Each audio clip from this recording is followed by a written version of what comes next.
So, hallo. So, hallo. Wie gesagt, nochmal sorry, aber ich dachte, ich wollte es wenigstens mal, ich hatte in der letzten Zeit immer mal wieder Probleme mit Firefox und deshalb dachte ich versuche es mal mit Chrome. Aber Chrome hat das gleiche dann gemacht wie Firefox und die haben mich jetzt das erste Mal nach einer Nummer gefragt. Kannst du mich schon mal versuchen zum Co-Host? Geht das? Ah, ich bin Co-Host. Ich versuche mal, meinen Bildschirm freizugeben.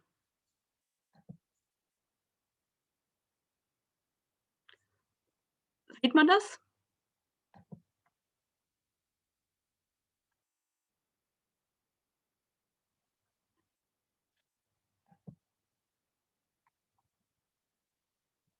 Okay.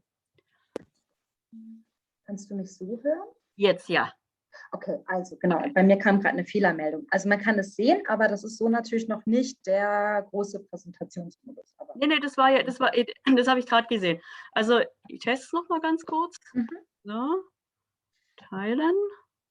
So, und dann schalte ich es an. Das dauert eine Weile, das ist nicht so, ist relativ groß. Ich habe es nicht runtergespeichert.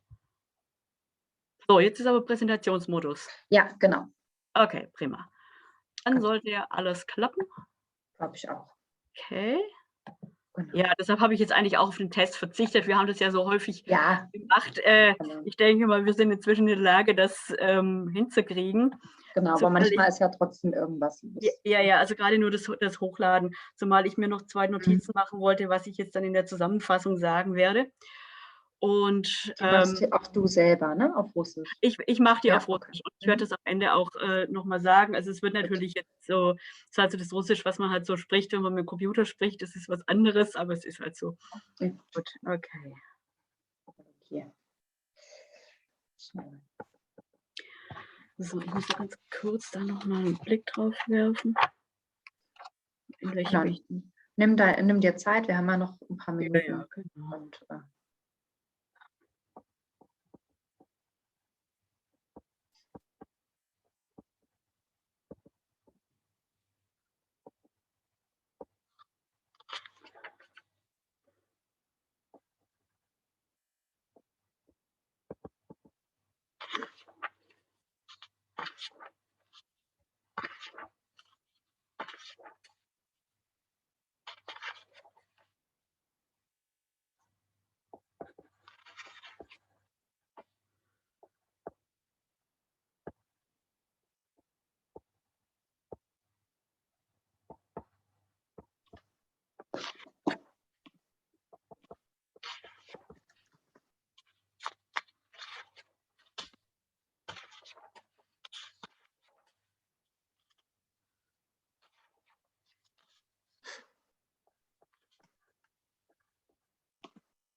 So.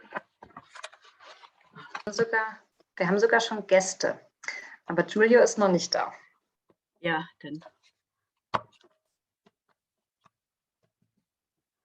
Genau, ich hatte der einen, wo du mir nochmal geschrieben hast, nochmal eine separate Einladungs-E-Mail geschickt, wenn sie dann bisher noch nicht drin war, aber ich würde sie dann einfach in den Verteiler mit aufnehmen für die nächste Genau, Woche. die ist jetzt da auch schon. Ich hatte dir Okay. deine Mail, die du weitergeleitet hast, auch nochmal geschickt und damit, denke ich mal, ist sie, hatte sie, glaube ich, von mehreren Seiten aus die Chance teilzunehmen und nimmt sie auch gerade wahr. Gut. Jo. Lass uns mal Anfang nächste Woche mal nochmal telefonieren. Der Herr Hansen hat jemand ausgeguckt, der das jetzt erstmal übernehmen wird mit der Homepage. Ich hatte ihm auch schon geschrieben, also ich habe ihm nochmal diese Mail von dem Webmaster weitergeleitet, die ja eher katastrophal klingt als gut. Und habe deshalb auch geschrieben, dass es sehr wichtig wäre, dass ihr auf jeden Fall euch, dass du ihn gut einarbeitest und dass das ganz gut ist, wenn das tatsächlich noch eine Zeit lang parallel läuft. Toi, toi, toi hat das alles geklappt. Ich habe keine Rückmeldung gekriegt, aber ich denke mal, das wird jetzt in den nächsten, die Personalanforderung war rechtzeitig da. Und ich denke mal, das wird jetzt wahrscheinlich in der nächsten Zeit. Und gut, dann telefonieren wir Anfang nächster Woche, dann kannst du mir mal alle Daten weitergeben, die du bis dahin hast, also auch wer das ist, damit ich weiß. Ja, ich weiß es auch noch nicht. Also ich weiß nur, dass es jemand gibt. Das ist ja schon mal gut, ne? Also das ist ja schon mal ein Stresspunkt weniger. Und hast du irgendeine Ahnung, wer den Webmaster-Job dann übernimmt? Also die werden jemanden neuen suchen müssen und wenn sie das noch nicht getan haben, werden wir das mal für längere Zeit, weil ich meine, so jemand kommt, der braucht auch mindestens 5, 6 Monate, bis er sich wirklich eingearbeitet hat in dieses ganze katastrophale Ding. Aber das sind eben, lass uns dann mal noch mal nächste Woche telefonieren,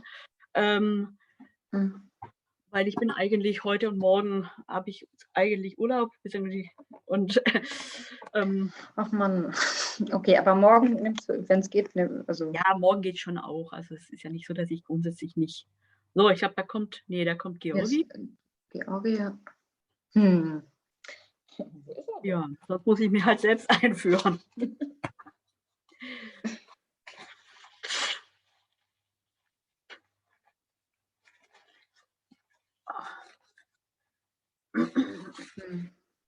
Ich bin gegen die Verschiebung von Sommer- und Winterzeit. Ich bin für die Beibehaltung von Winterzeit. Ich finde es deprimierend, dass es mittags um 4 eigentlich schon dunkel ist. Ja, ich auch. Und wenn ich das richtig verstanden habe, dann ist das eigentlich ja auch seit 2 Jahren auch von offizieller EU-Seite abgesegnet, dass das aufhört mit Zeitumstellung. Ja, aber es hört nicht auf und ich weiß nicht warum. Bringt das auch jedes Mal durcheinander.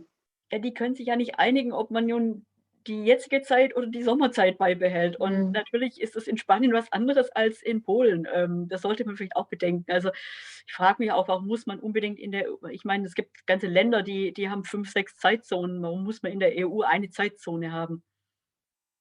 Das stimmt schon. Ich glaube, die Franzosen, also ich glaube, die Leute, die westlicher sind ganz glücklich mit der Winterzeit und die Leute, die östlicher sind ganz glücklich mit der Sommerzeit.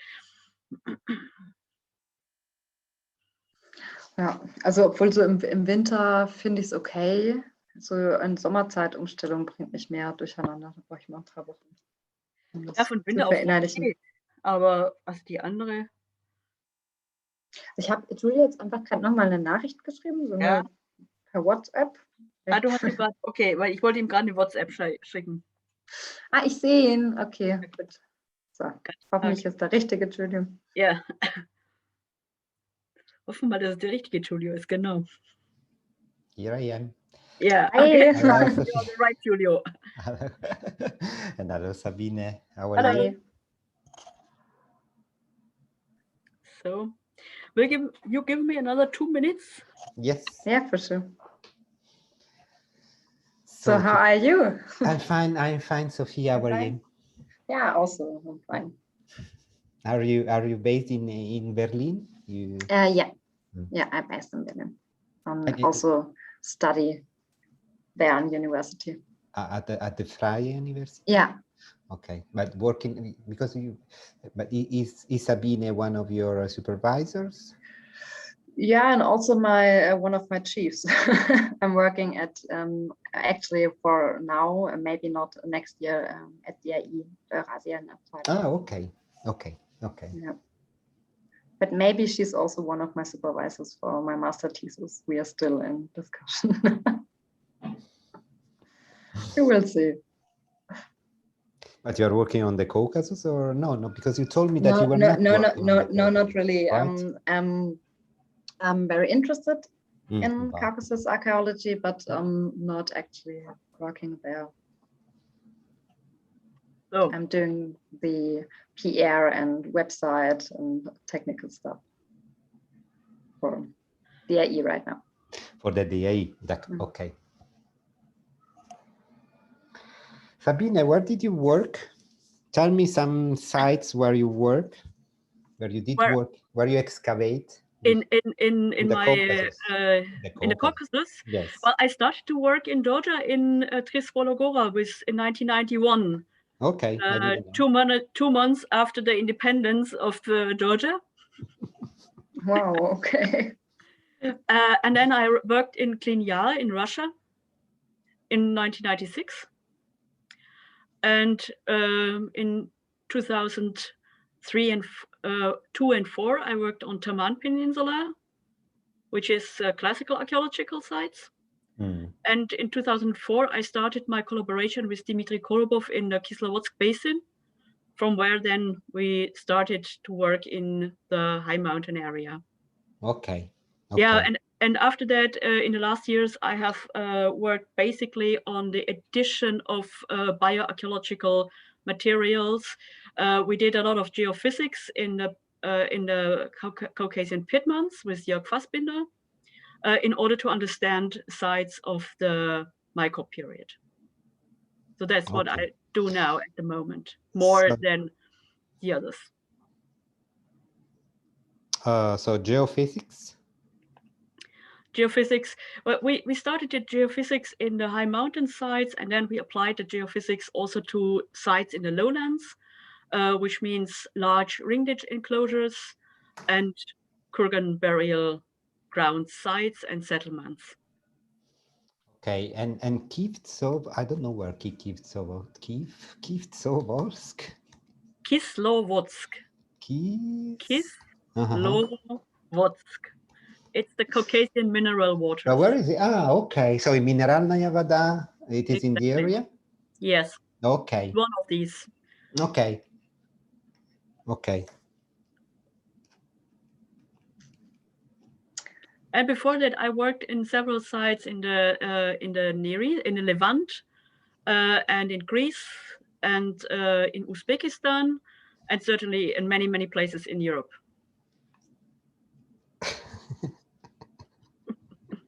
I know. Your curriculum is too long. Yeah. Don't go into details. No, but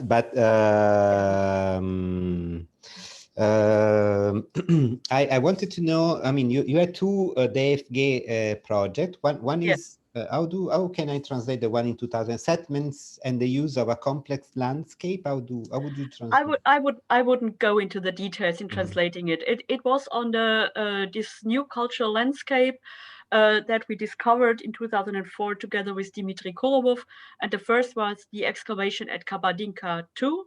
It's a settlement site, and the other was excavations at other sites and more survey. So it is. Well, it's a long title, and I wouldn't go into the details of the title. And the second was awarded in 2013 or in 2015. It was 2000. It was 2011 to 2015. Okay. And it was focused on what? Because I did not, because on the excavation of sites at Gumbashi and Ransirt, on the formation of these cultural complex.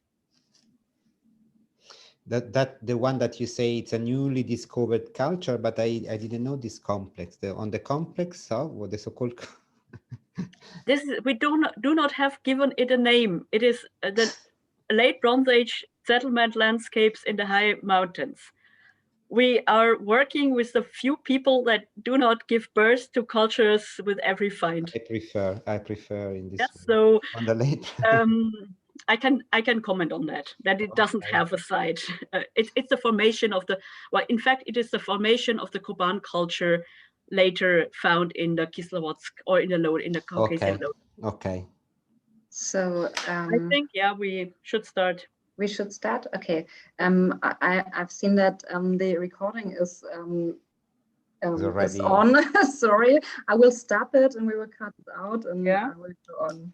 Okay, thank you. Hello, everyone. Hello, everyone. Thank you for being here once again at our fifth Arwa Archaeology in Action series. Today with our guest and organizer of this lecture series in the frame of Arwa, Sabine Reinhold. Before starting, I would like to thank, first of all, Sophie Marie Rottermund for actually keeping us connected at every appointment, for the updates that she's sending to you, and for her technical assistance. Now, thank you very much, Sophie Marie. Secondly, I would like to introduce today's speaker, Sabine Reinhold, that probably, I mean, I know that she doesn't need actually of an introduction, but I'm very pleased to present you Sabine, archaeologist and researcher of the Eurasian department of the German Archaeological Institute in Berlin.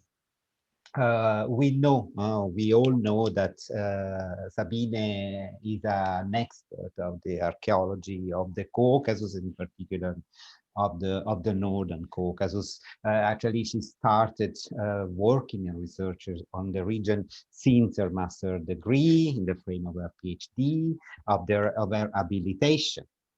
And she was awarded before and after the habilitation of two research projects focusing on the Caucasus, funded by the Deutsche Forschungsgemeinschaft. The first, awarded in 2006, was aimed to study the construction of the new cultural landscape during the late Bronze and early Iron Age in the region, while the second, awarded in 2011, was focused at the developing the research on the late Bronze Age settlements of the mountains of the North Caucasus. Apart from that, I mean, apart from the project, Sabine has been PI of, Sabine has also been a member of other very prestigious research projects, such as the Bio-Arcaucasus project, Diet and Mobility in Bronze Age Societies in North Caucasus, a project that focused on the detection, on the understanding of the dynamics of migration and mobility in the North Caucasus through isotopic analysis. And the second is the project, the ERC project, Arcaucasus, funded in 2018 and directed by Sven Dansen, which actually focuses on the technical and social innovations in the Caucasus between the Eurasian steppes and Mesopotamia during the 4th and 3rd millennium. Sabine is actually the head, is a very important person, because she's the head of the section for the archaeology of Siberia and the Urals at the Eurasian department of the German Archaeological Institute. And she has an amazing, I mean, I'm not going to the dozens, maybe hundreds of articles on the South Caucasus, a long experience also of excavation started in Georgia, and later on developed in the North Caucasus, namely at Kislovodsk, and later on the excavations and geophysics surveys on some Mycop segments of the region. Today's lecture will be focused on the early Iron Age in the North Caucasus and on the supra-regional cultural integration of the region. Sabine, welcome. Would you like to add something to this introduction? Oh, thank you. I'm very happy for these warm words for the introduction, and I will start my presentation. And it worked earlier, so I hope it works now. So it takes a while for the presenting mode.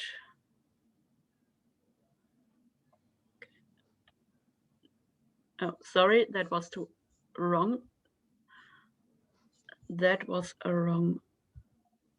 So, okay, going back.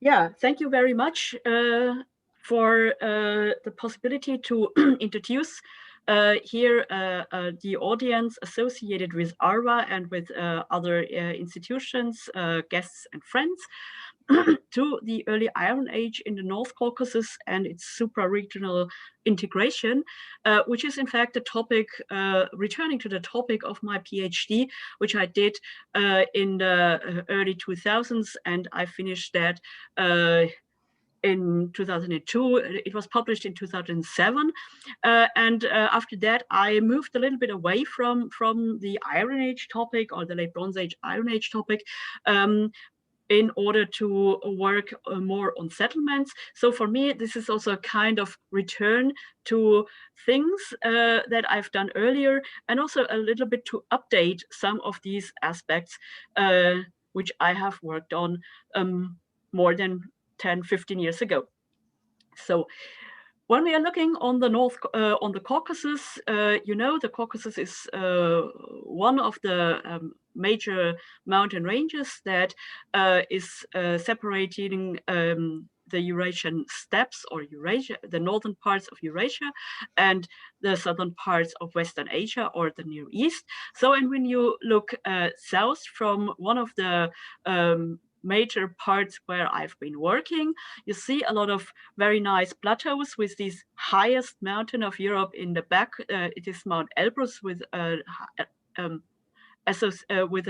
height of more than 5,000 meters above sea level.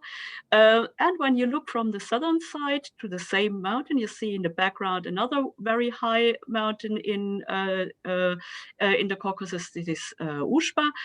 You see a similar hilly mountain landscape, which is situated at the southern flank of the Great Caucasus Range, and you have the mountains in between. But if you turn around at that time, you would see the Kura River going south and finally coming from some area where it meets the rivers, the sources of the rivers Tigris, Euphrates, Kura, and Araxes, or Aras, which is in fact one of the major source area for the rivers that finally go down into the plains and form the plains of Mesopotamia. If we look on these major rivers that link the Caucasus, the Mesopotamia, the South Caucasus, and the North Caucasus, you will notice that at some points the sources are, or the mouths of the rivers are very close to each other. That means the sources of the Araxes, Kura, Euphrates, and Tigris are within a short limit, but the link between the Kura area, the Kura Valley, and the North Caucasus here is also quite close. So the sources of the river Terek and the sources of the northern tributaries of the Kura rivers are also found in the same area. You see, that means that the area is highly integrated by geography, at least when it comes to rivers. But if you look on the sources area, the landscapes of the sources, you see, of course, very much differences.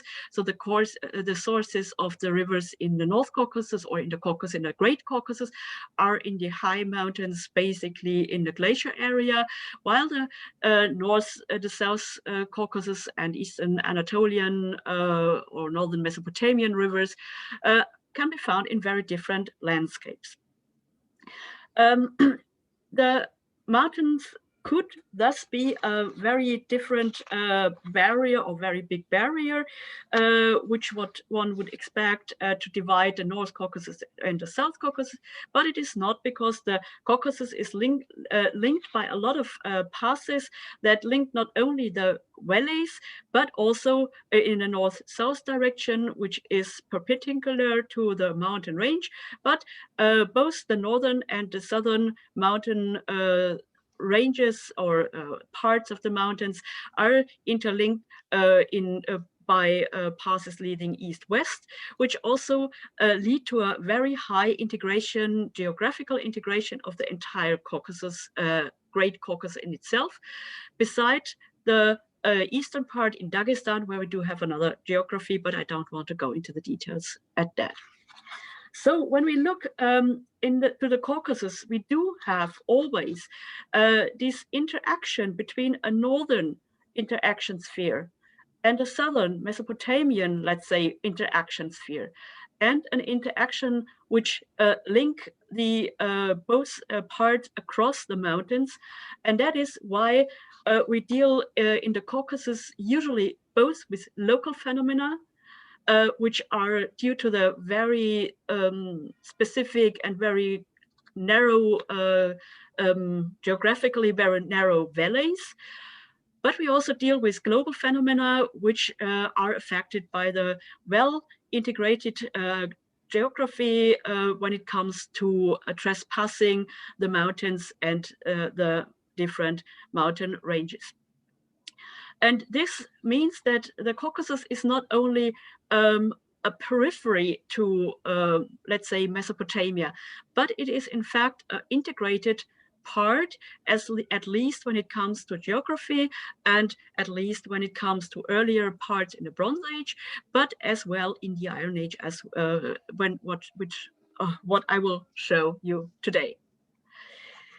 The general cultural background of the late Bronze and Iron Age in the Caucasus, which is in fact the mid of the second millennium to the mid of the first millennium BC. You see here on the map, we do have at some parts the Assyrian empires in the south, in Mesopotamia. We have the kingdom of Urartu, what is subsist to this. We do have in the west also the beginning of the Greek colonization, which I will not treat today. We have, of course, here further east, the Hittite Empire in Anatolian and its aftermath. And we do have a lot of archaeological cultures here in the Caucasus, which do not reflect any known, let's say, tribes or states or whatsoever. Even there are there are several sources, Assyrian and Urartian, that name communities, kingdoms, groupings in these areas, and there is certainly a debate on the location of these units that are named in the written sources. But I also don't want to go into this debate, because that would lead us to some other trajectories. At the moment, I'm talking about archaeological cultures, and you will see this table in the end once more, but just to make it sure from the beginning, we will deal with the late Bronze, early Iron Age, which is, as I said, more or less the mid second to the mid first millennium BC. I will not go into the details of the later parts of the Iron Age, which is in the North Caucasus associated with the Scythian and the Greek or the Bosporanian kingdom. But I will concentrate on these periods of the late Bronze Age and the early Iron Age, which is more characterized, and which is in fact characterized in the North Caucasus by the Koban and Koban culture. You see here a correlation of my earlier system outlined for the North Caucasus. I will go into the details later, together with a recently published overview on the chronology in the South Caucasus by the team of the Aragats project, headed by Manning et al., and which is radiocarbon based. And interestingly, both do fit very well, and I will go into the details why this fit very well later. So that is just a setting for you to see where we are found. We go back a little bit more to the geography. The Caucasus is, despite of its height, a rather fertile place. It is abundant in pastures, especially in the high mountains, but also the foothill have a very rich pastures. They have a lot of timber, and they have also a lot of good soils for farming. The Caucasus is extremely rich in resources, both natural, so you can eat them, you can drink them, but you can also use them for other things, because the Caucasus is a major source of mineral resources, both of all metals that you can more or less imagine. That applies also to the Lesser Caucasus in the south, but the major deposits are found here in this area, which reflects here the Greater Caucasus range. And they have been extracted at least from the early 2nd millennium BC onwards, which is reported from several mines here in the North Caucasus Central Range. The Caucasus is, however, also linked to the areas north and south. That is the North Caucasian Piedmont steppe, or the southern parts of the Russian steppe or South Russian steppe, which was presented by Natalia Shishlina just in a different time frame. It is also linked to the South Caucasus and East Anatolian plateaus. And you can see that the landscapes differ considerably. However, these areas are, beside the very well pastures in the mountains, also very good pastoral areas for anybody who lives in the mountains, if they choose to go there. One word must be also said to the research traditions in these areas. The Caucasus, most of the Caucasus was part of the Soviet Union until 1991, and thus was part of the Soviet, let's say, academic traditions, the academic mindset of the Soviet archaeology. It had also some limitations, for instance, in access to informations on the international research which was going on. And I just illustrated a little bit this with a few very important Iron Age expeditions and the work places of our institute, the German Archaeological Institute, which does not mean that nobody else did work there. There were a lot of international work going on in all of the Near East, in Eastern Anatolia, Turkish research, Iranian research, of course, as well.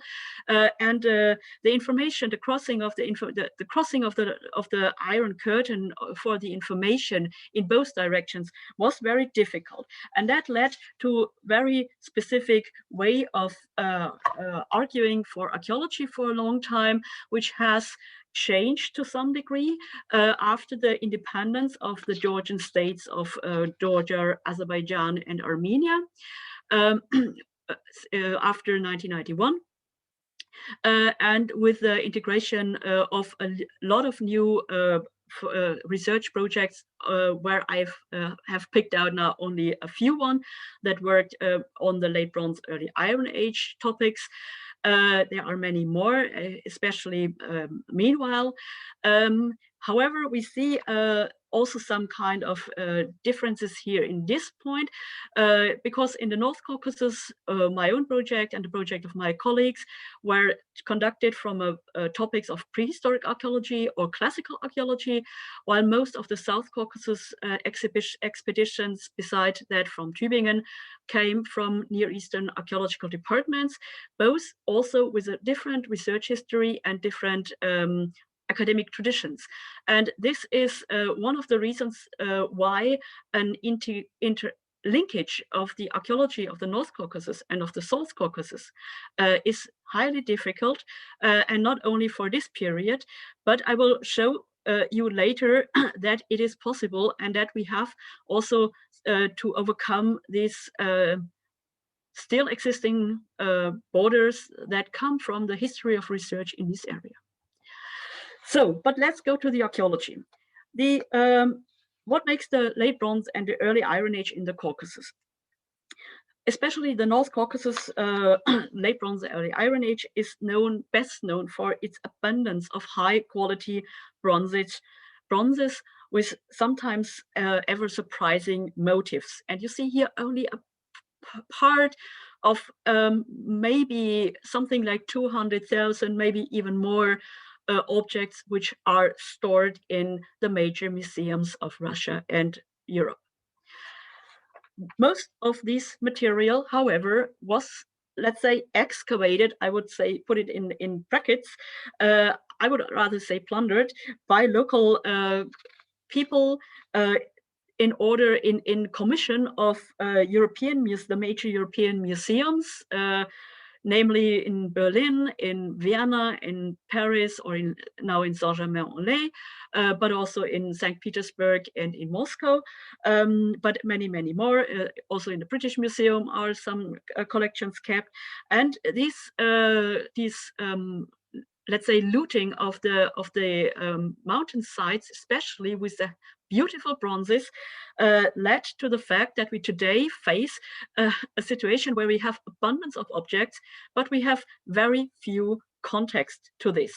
And only very few of this material is meanwhile edited, either as a collection of the objects, as it was done by Ingo Motzenbecker for the parts of the Berlin collection, or Alexander Mashinsky for parts of the Moscow Historical Museum collections. And we have already seen a presentation by Georgi Bediniashvili. He also contributed to the edition of some of the materials which is stored in France. And it is highly difficult to reconstruct from these museums and from the museum's collections the formerly context of these materials. So most of the material is beautiful, but it is lost for us as archaeologists working with the scientific methods. And that means that the more than 2,000 sites that I have collected, and it is an update version in my PhD, do present a lot of material, but not all of them present the basis for an archaeological scientific interpretation. And when it comes down to chronology, we end up with a handful of sites that you can see here. That's certainly not all, but these are the major sites on which any kind of chronology working in this area must be based, because they are the only one where we do have a major addition of the material together with more or less well documentation. Nevertheless, the documentation has its minuses at many places. And if you look on the excavation dates, for instance, the major site of Kli, where still most of the chronological discussion in the Central Caucasus is based on, was excavated in the 1960s, basically 1970s. Sergen-Yurt is another very important site, was excavated in the 1960s. And only a few of the other areas have been excavated recently. For instance, the new site by Erchotovo, excavated by Hassan Chiev in 1996. And finally, we do have one more project, which I was working on in the last years together with my colleagues Dmitry Korobov and Andrei Belinsky in the Kislovodsk, wider Kislovodsk area. But this was focused on the landscape archaeology, and you will see later why this is an important project and was an important contribution to the research, but it is also difficult to link to the earlier work on the late Bronze, early Iron Age. The Koban culture, or the Koban culture, as we know this phenomenon, is a cultural phenomenon dominated by burial archaeology. Settlements are known. It's not that they are not known. Some of them have also been excavated in the 1940s and 1950s. However, and also in the 1970s, especially by Valentina Kosenkova in Serenjot. But basically, the archaeology of this area is based on burials. You see here once more these burials from Koban, which were, let's say, to some degree excavated by Ernest Chantre in the late 19th century in Koban, which are stored in the museum like that, and where even some of the details were tried to reconstruct from the materials. In the middle, you see some of the photographs from Tbilisi, which are on one hand informative. However, the graphic representation in the edition of the materials are so small that you can't really locate the objects in the skeleton along the skeletons. And if you go into the more modern documentation techniques, for instance, in a grave from Kichmarka published by Ekaterina Vasilieva, you see that even maybe this kind of representations are to some degree misleading, because they make the context much more nicer than it may have been in the beginning. So certainly this kind of documentation helps, but it is not ideal. And we are faced with poor documentation for most of the sites. Many plans are published without levels. We do have no scientific sampling. Only recently sampling started in some of the graves. We have very few anthropological studies. Most of the bone material is lost because it was not kept, or it is kept in the museum's collections without proper documentation where it comes from. Some of them are kept, I must say, in Moscow in the Anthropological Museum, where it is possible to find back the context of the skeletons and the materials. But we don't have, until recently, scientific studies from these materials. You see, the basis of this study of this culture is needs a very traditional approach, which I have had chosen in the mid-1990s when I started my PhD, and which was based on the seminal work of the late Valentina Ivanovna Kosenkova. I have to say she died earlier this year, and a memorial conference will be held on Monday. I think it's Monday, on her behalf. So her work on the edition of the material was immense. So when I started, I could back my early compilations of the material on a very good edition of the North Caucasian material. It had nevertheless some limits. The Koban culture, which is the northern part of this cultural complex, which I would rather call Koban culture, had been started to work on, defined on the basis of burial customs, selected aspects of material, and selected aspects of ornamentation. You see this on the map.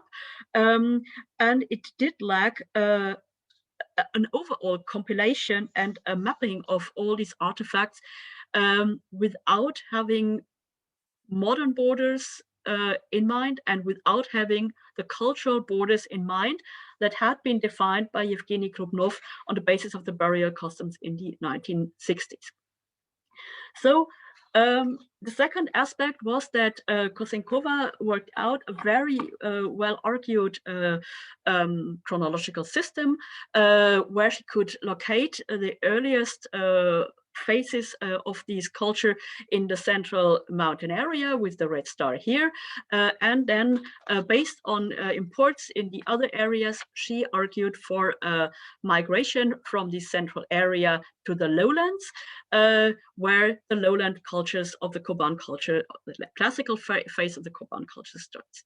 The idea of a migration from the mountains to the lowlands is correct, but we'll see later that it was not a central mountain origin, but a general mountain origin, and each of the areas had its own mountain area where the major formation of these cultural groupings started, and then the people shifted down into the valleys.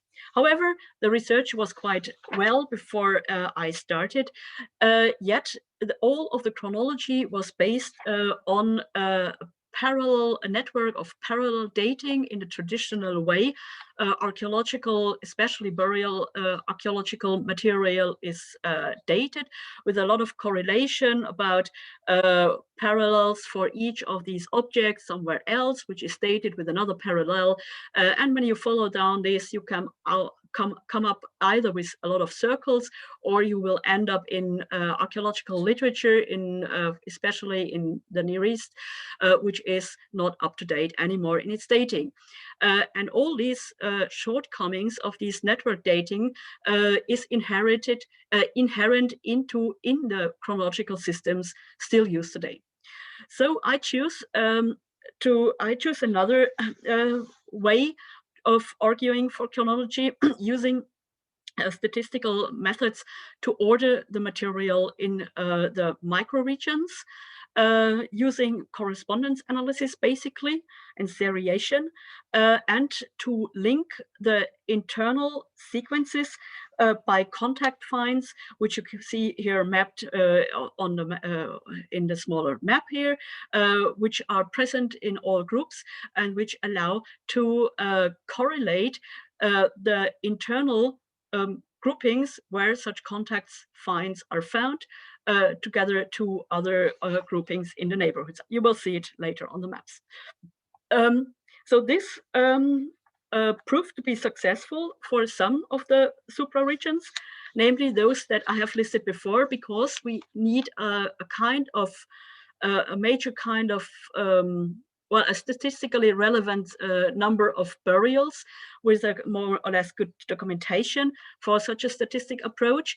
And the other areas, as you can see, were associated with the help of the network method of parallel datings, which I did not use as a major information source for my chronology, but which is of course very helpful when it comes to extrapolate these more statistically based findings for chronological sequences. And I will not argue against the parallel network dating here, but I would argue for a more sophisticated backing of these dates. And don't worry that I will burden you now with a lot of chronology in details. I will go over it in short because I would like to present you also some other aspects later. So when we use this approach for the major site of Tbilisi, which is a burial ground with about 450 excavated and well-edited burials, and which is the backbone of the entire chronology in the Central Caucasus, and I would say in the Caucasus in general, we will find this. To say short words on the excavations, I have shown you that it was excavated by Bagrat Tchekhov in the 1960s and 70s, basically. And Tchekhov worked out a very sophisticated chronology grouping of these materials based on network dating. It was followed up by a similar work by Georg Kossak, who worked also on the very well-edited material by Tchekhov, which shifted a little bit of these groupings, but more or less confirmed them. And when I used the statistical approach, I could also confirm more or less with some details, with some shifts in the details, both the chronological sequence of Tchekhov and Kossak when it comes down to the relative ordering of the material, the relative sequence. I will not speak on the absolute chronology because there are no radiocarbon dates available from this site.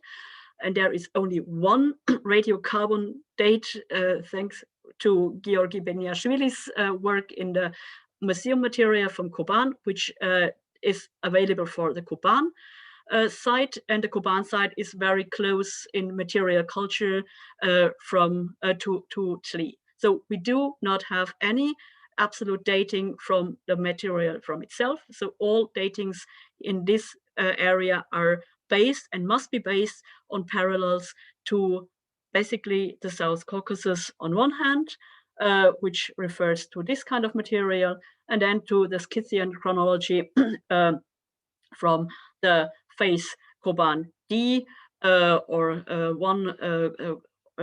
actually D, which it was outlined by Georg Kossak, and Georg Kossak's seminal article from 1983 focused exactly on the fixation of the early Iron Age groupings with the first Scythian artifacts found at Tbilisi. So we can move to the other areas in the same way. We see here in Sergeant, it also worked very well. I could offer a very specific sequence of the typological and chronological development of this site, and we had a lot of contact finds here. Here, these axes, for instance, are more typical for the central mountain area. We do have here one axis, one lens, which is a South Caucasian type. We do have also another South Caucasian type, not from Sergeant, but from another side, from Mayatuk. So we had a lot of contact finds to link this sequence to the South Caucasus, and not only to the South Caucasus, because this is a Transylvanian, modern day southern Romanian type, which allowed me to link it to the Central European Bronze Age chronology as well. And we do have no radiocarbon dates as well. Yet I know that there should be one, but the colleagues do not believe it because it's so old. I wouldn't be surprised if it perfectly fits into my chronology, but it's not published. And finally, we do have the Caucasian mineral waters, where we do have a recently published, or in 2015 published, large burial ground, Clean Yar, where I had big chances to take part in the later part of the excavations. This is an updated chronology, which also does not very well fit to that what the colleagues discussed there before, but you can read that in short in a book published by Elke Kaiser here from Berlin. And I did an update of the chronology in English for also a more international readership on that. And here we do have first radiocarbon dates for some of the complexes, which very nicely fit to the chronology that I have developed for these areas, both in the mountains and in the lowlands, based on the parallels on the more or less South Caucasus and northern Mesopotamian parallels. And that is why the chronology does indeed fit. However, before I will show you this in some more details, I will show you the results of our, just a few brief results of our settlement archaeological studies in this area, which I have conducted together with Dimitri Kolbov and Andrei Belinsky from 2004 onwards, and which opened up an entirely new cultural landscape, but it was situated in the high mountain areas, such as, for instance, in the Central Mountains, Tbilisi and Koban, which are thought to be the oldest sites there. And we could prove there as well a earlier late Bronze Age phase in the high mountain areas, without going into the details. That is another lecture. But we could prove that this mountain cultural complex or the people then moved into the lowlands, where they start to appear as the classical phase of the Koban culture. And we can link that very nicely with the settlement material, especially with the pottery. You can see here these different styles of pottery, which stay more or less the same, and all types of pottery that were developed in the 14th to 10th century in the mountain areas of this area, where they are later found from the 10th or 11th, 10th century onwards in the lowlands of the Kislevots Basin, and they form the classical material of the Koban culture. The big minus of this, and you have seen a lot of radiocarbon dates associated with that, which very nicely dates that process of the formation of what I would now call the Koban culture in this area to the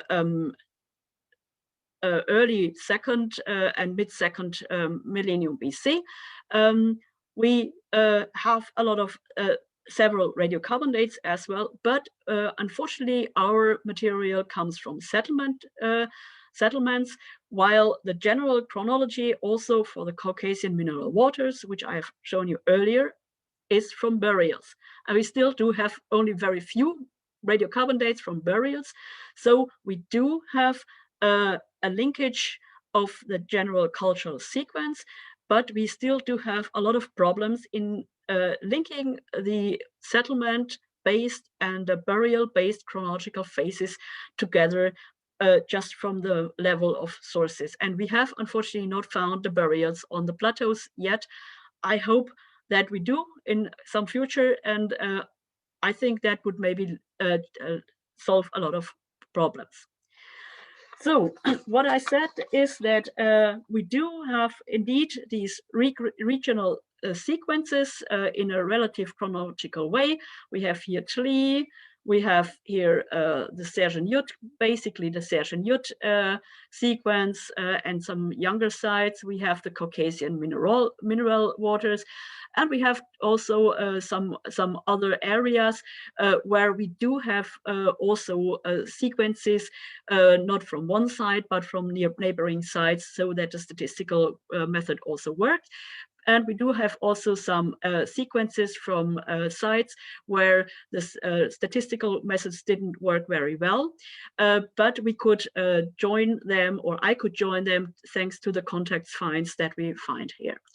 The major absolute chronology is based on the Tli sequence and on arguments that already have been outlined by Georg Kossaks for some of the, or I don't want to go into the details by that, but it turned out when when I updated this chronology now with the radiocarbon dates from the Caucasian mineral waters here in this area, that it turned out very nicely. We do have indeed the start of the phase Koban A somewhere in the 13th or 14th century BC, and this is also, and we do have also end of or start of the Koban B phase somewhere in the 11th, 12th century BC, and the later phases of the Koban B is now dated by the radiocarbon date from Koban.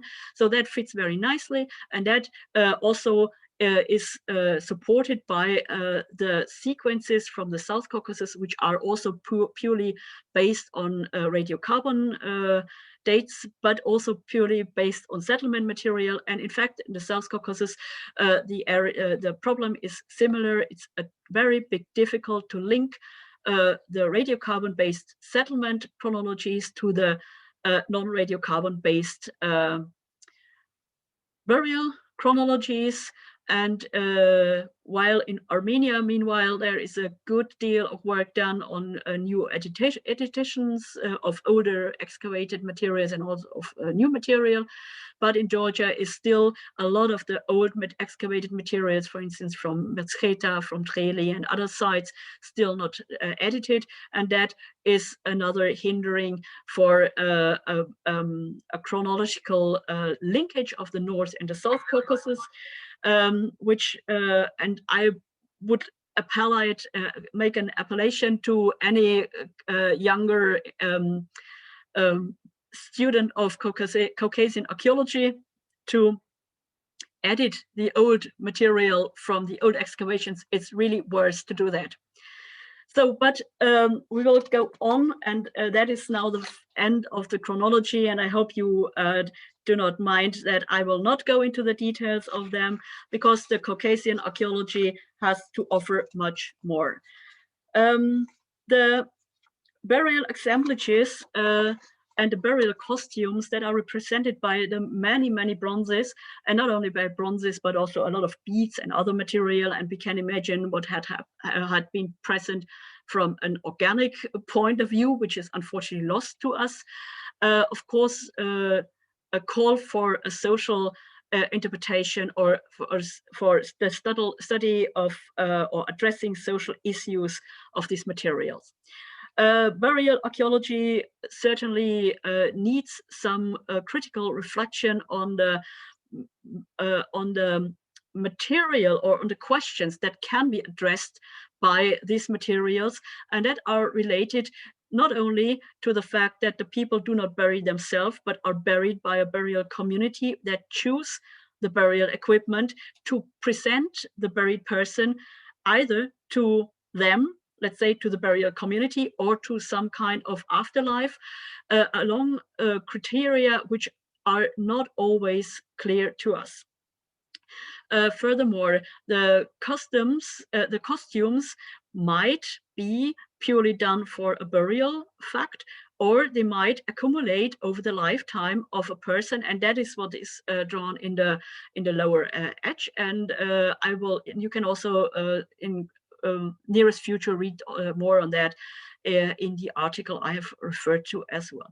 So the assemblage in a burial is not only a shortcut of one period in time, but it is biased by aspects of gender, of age, of sex, and of personal selection.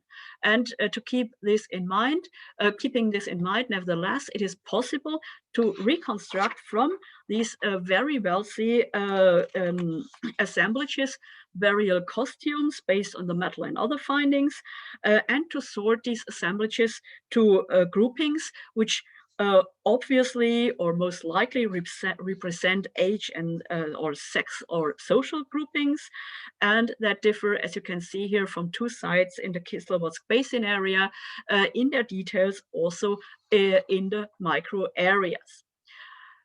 Unfortunately, there is little anthropological work to be done on this, but in the newly excavated or in the newly published material from Clignard, there are anthropological data is available, and I think that will help in future to go on with more in-depth studies of these cultural costume structure. The costumes, when we look on them, show two aspects. The regular combinations contain two elements, local and non-local types. Local types are types that are distributed in a very short area, a very small area, and which are very characteristic elements in these costumes. For instance, these are parts of the headgear. You see these tubes and this, and they are part of constructions such as that, which are worn at the head, which is could be demonstrated by better documentations, and which are worn here in the headgear. The other part are supra-regional distributed types, which can be found in a larger area, which are, for instance, these kind of bracelets or these kind of neck rings. I will show you some things later. You see, yes, you see the bracelets, you see these neck rings, and you see that these costumes are in fact composed between out of these two different components, which offer us the idea that we see a regional diversity on one hand, a supra-regional styles on one hand, and that on the other, and that indicates that we do deal with two levels of identities of these obviously female individuals, a local one and a supra-local one, which integrates a lot of females, either by their objects or by a personal exchange across the mountains. And this is a very difficult topic, where you see just in the lower part this early image of a network. I think it would be worth to go back to this topic as well with a modern network graphic design, which could demonstrate that even better. So we see local identities versus or together with Caucasian identities in the females, and they are crossing the board, the mountains, as you can see from the distribution of the types. The male types work different, similar and different.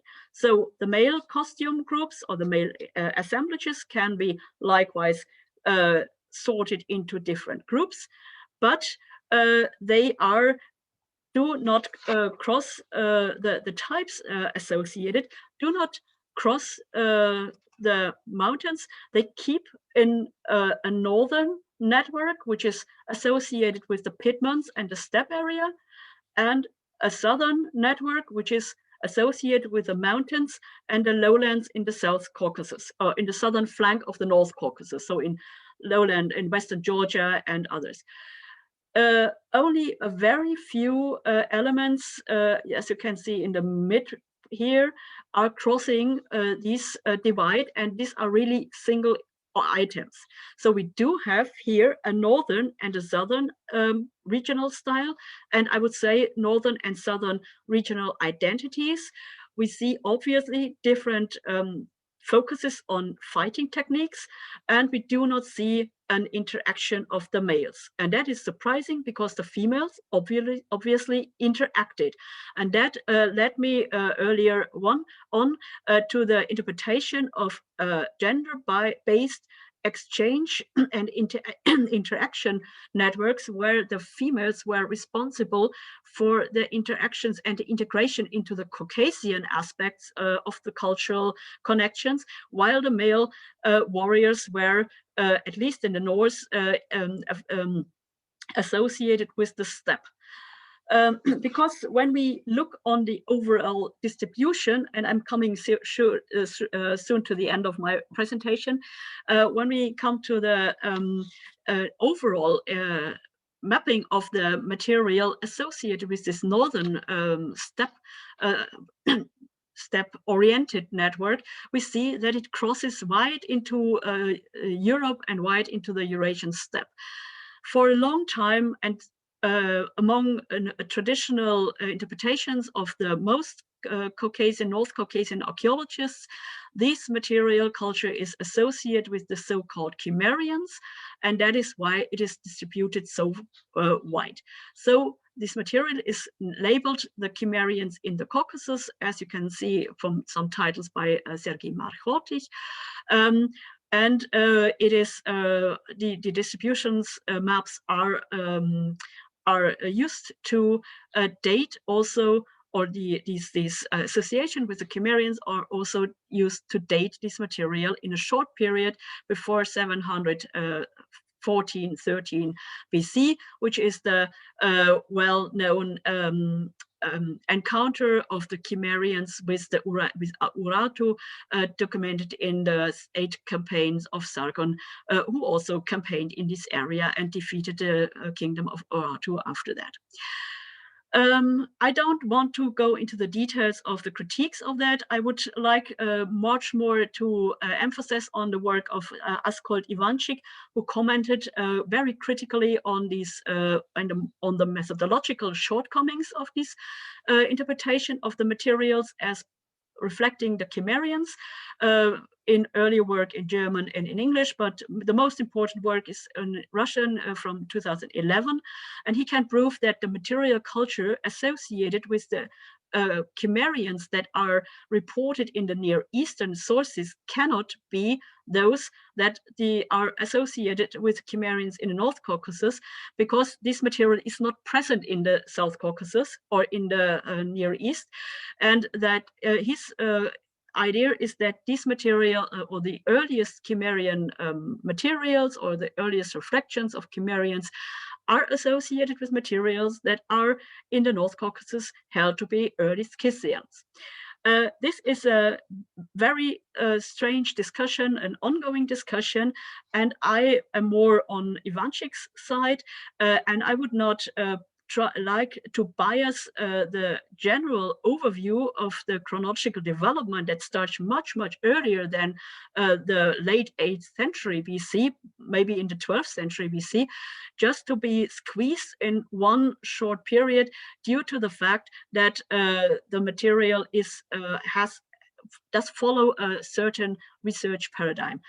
So what we see and what is also discussed as part of the Chemerian armors and as part of the booty of potential Chemerians in the North Caucasus, for instance, these conical helmets of an Assyrian type, are in fact, in my opinion, and I follow here as well as called Ivanchik, better understood as the adoption of a Mesopotamian style of high quality military practice. And meanwhile, we do have a radiocarbon date of one of these burials, which is in the 10th century and which predates all of the conical helmets that are thought to be the parallels for an parallel dating. The radiocarbon date comes from an animal bone object, so it is not prone to radiocarbon reservoir effects. And we have to face the fact that Ivanchik is probably right, that these kind of helmets were prepared on a local basis, maybe with an inspiration from the Near East, but not as imports or as imitations. And the same is true for some other military aspects, which I don't want to go into the details because the time is also short now. But one aspect that we can also nicely follow up is the adaptation of the chariots from a southern technical sphere, since war chariots are the major military equipment in the in Assyrian, but also earlier warfare in the south. They are depicted as well in the South Caucasus and in the Central Caucasus on belts. So they are present, but they are not put into the graves as objects. And we see another shift in the sources, because in Uashito here it is here in one of these dots. Vladimir Ehrlich excavated in 1984 and in 2005 two of these kind of chariots with quadrigas, and the entire fittings, just the wooden parts of the chariots were not preserved. And we do find similar complexes that reflect a similar chariot harnessing in the North Pontic areas, and also perhaps in Europe, where we do have an own tradition of four-wheeled wagons that nicely fit and form the Hallstatt culture in this area. So what remains to be done in the next phase of the study of the Koban culture?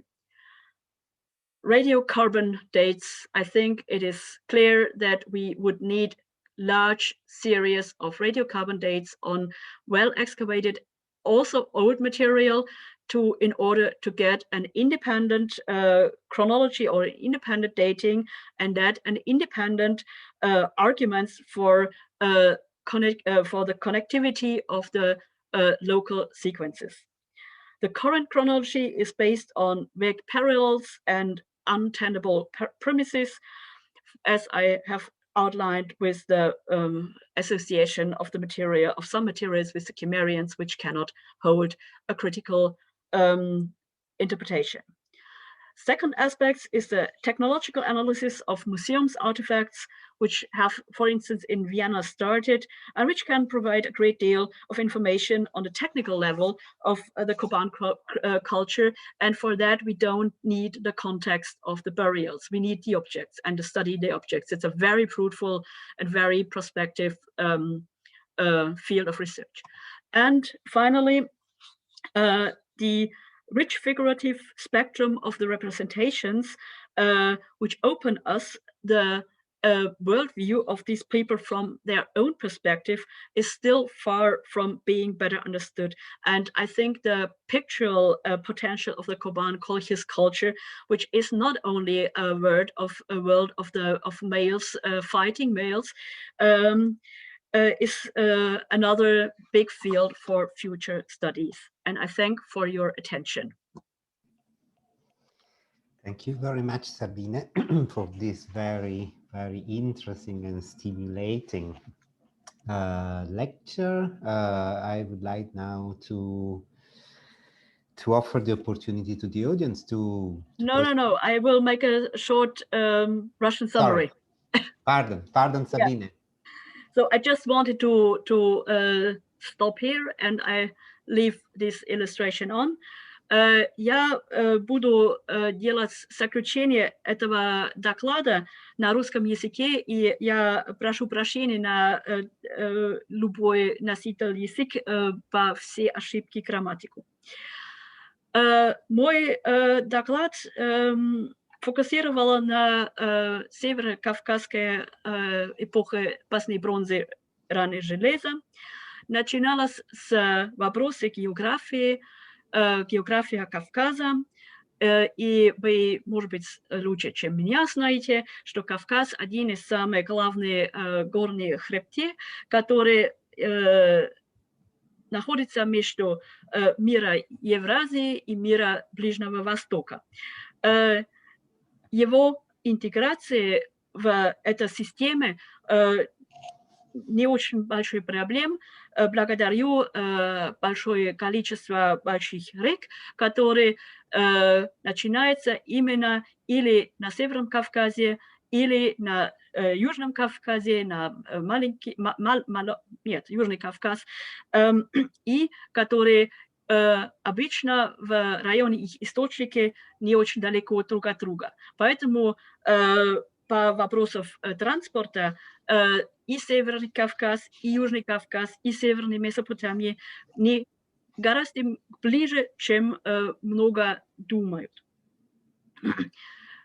Культурные группы этого времени поздней бронзы, раннего железа вокруг Кавказа — это ассирийские империи в юге, и хиттитские, и позахиттитские империи в Анатолии. На позднее фазы начинается греческая колонизация в Причерном море, но на этого я не фокусировала этого раз. Работа на этой группе, которая, в принципе, известна как кабанская или колхидская, или кабанская-колхидская, может быть, культура. Кабанская более ближе для северокавказской сферы этого культурный феномен, колхидская на южно-кавказские аспекты этого феномена, и поэтому Джонни Апакидзе в аудитории писал он подробнее. Для меня это одна культура или однокультурное общество, которое я называю кабанское-колхидское, но его хронологические сферы был сначала обработан на Северном Кавказе покойная Валентина Ивановна Косенкова.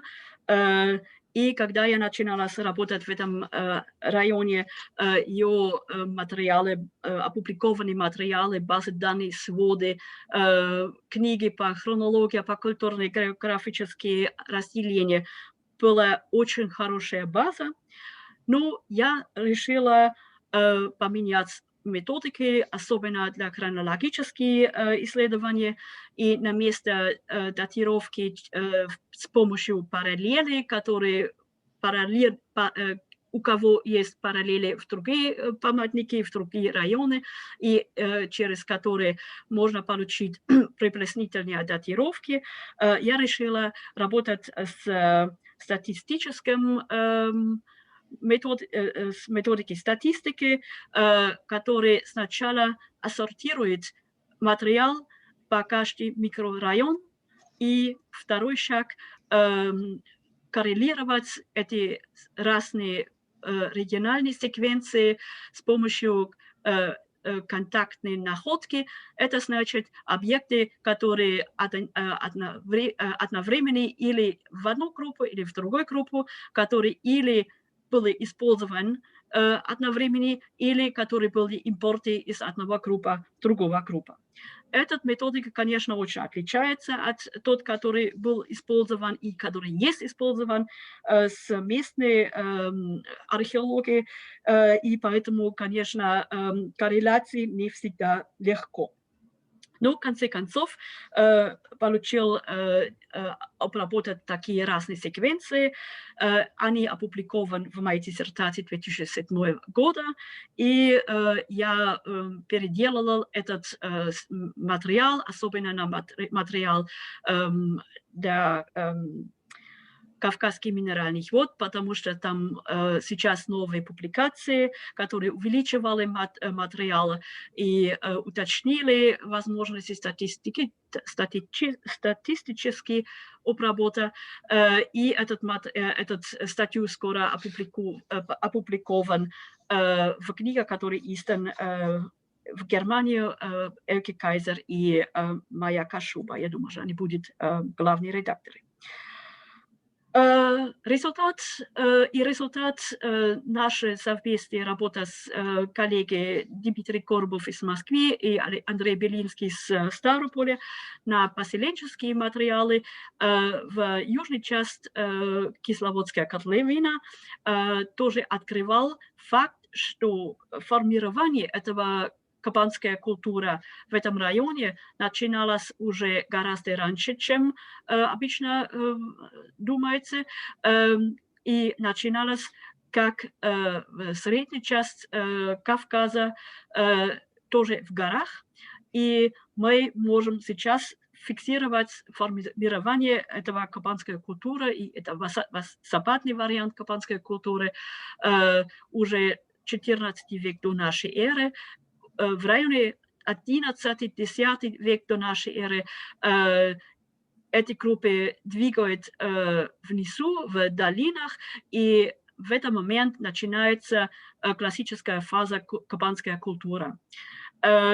У нас есть первые радиоуглеродные данные, но, к сожалению, наши системы радиоуглеродные данные сделаны большинство на поселенческий материал, и поэтому мы до сих пор не имеем возможность коррелировать и хронологические секвенции погребального материала и поселенческого материала. И тот проблем тоже есть в Южном Кавказе, где современные обработанные секвенции базируют тоже на системе радиоуглеродного датирования, но тоже на поселенческий материал. Последний аспект моего доклада был вопрос, что можно делать с этими погребальными материалами, кроме хронологических исследований. Социальные факторы можно... Есть очень большой потенциал изучать социальные аспекты. Благодарю факт, что эти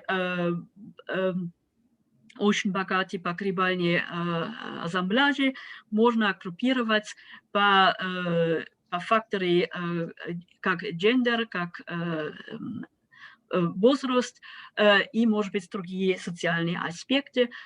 И в этом интересно, что женские сферы, по-видимому, очень по-другому работают, чем мужской сферы.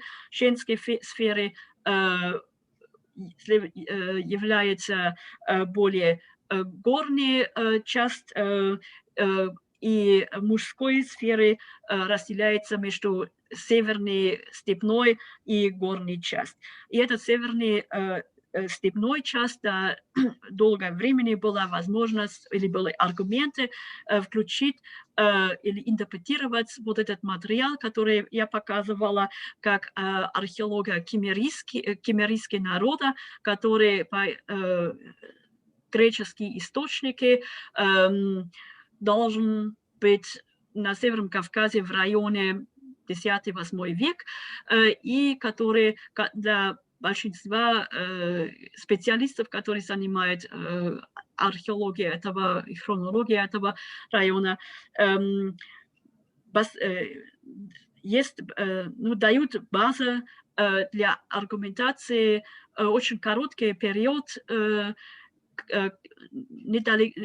не очень много до конца 7-8 века, потому что известны битва между кемерийцами и Урарту в 713-14 год. И, ну, я не соглашаюсь с этой интерпретацией, потому что можно показывать, что материал, который читается кемерийский, уже начинается гораздо раньше, уже начинается 12 век. И я на этом гораздо ближе интерпретации Аскольдова и Иванчика, который читает самые ранние материалы, кемерийский материал на базу материала, который находится на Ближнем Востоке, и который, в принципе, читается тот материал, который на Северном Кавказе читается раннескифский. Но это аспект, на который я хочу